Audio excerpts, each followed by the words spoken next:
everybody. So as most of you know, for the last year or so, we've been running the Jackery Explorer 500 as our power source for our fridge and our overlanding setup. I just wanted to give you guys a little bit of an update on how that's gone for us over the last year on various length trips. So up front, I don't have any allegiance to any specific brands. I have no sponsorship deals or anything like that from anyone. No one sent me any units. Everything that I have in our setup, I've purchased with our own money, and I am purely just trying to give you guys the information that I have experienced so that you can make informed decisions on what you should purchase for your setup. We did a previous video where we kind of did a bunch of testing to see how long this could run it under various scenarios, and kept it in a reasonably controlled environment inside our house.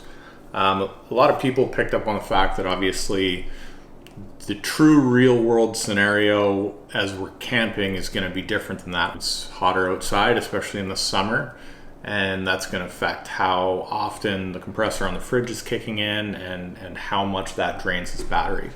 So I just want to do a little bit of a follow-up and let you guys know, after a year of running this thing on various length trips, what we've seen and what kind of performance we've actually got, and as a result, whether or not we recommend this specific system to run fridges and for the use case that we're currently using it for.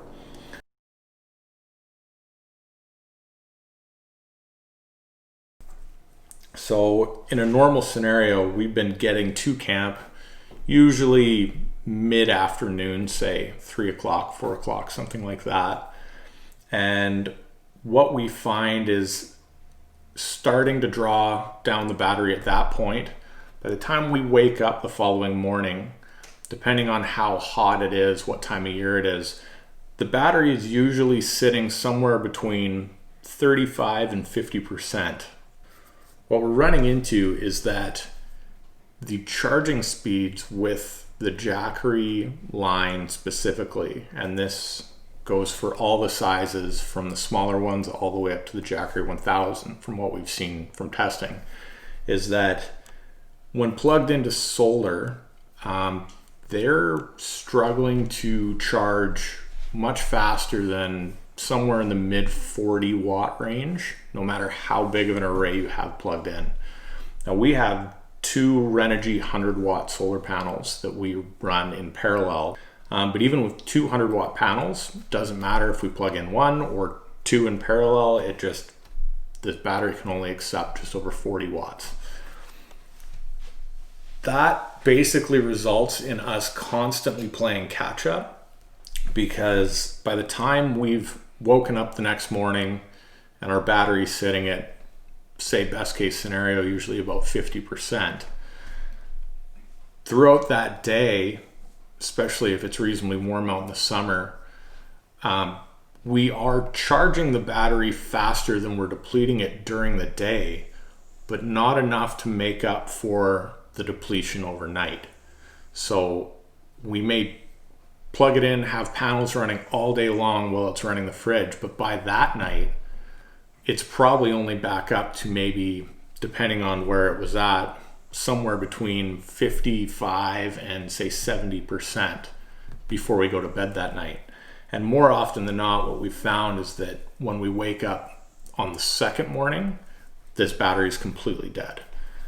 The trouble there with these batteries and the chemistry, you don't want to actually deplete these all the way. You generally speaking don't want to deplete them below about 20% charge, or you risk actually damaging the battery. Now, I know that in my previous testing, I was doing full cycles from 100% down to 0, but I was basically doing that for your benefit, and so we could see what these things could actually do. But I wouldn't recommend anyone actually purposely discharges their batteries down to 0%. So what does that mean? That basically means that in a real world scenario, you're getting roughly 2 nights of use on this battery, even with solar panels trying to charge it up in between. And a lot of our trips go much longer than that. So we're usually waking up on that second morning, having to replug everything in, and we're just barely catching up throughout that day. We might be able to put 15 or 20% back in the battery while running the fridge. This just isn't cutting it for us. We frankly I don't think that the Jackery line charges fast enough to be useful for running a 12-volt fridge. If you're the type of person that's just going out for 1 or 2 nights and they're not overly concerned about depleting the battery heavily, this could work for you. If you're not running fridges and you're just using this for running lights around camp, charging up laptops, charging up camera batteries, etc., this could be a great little unit for you.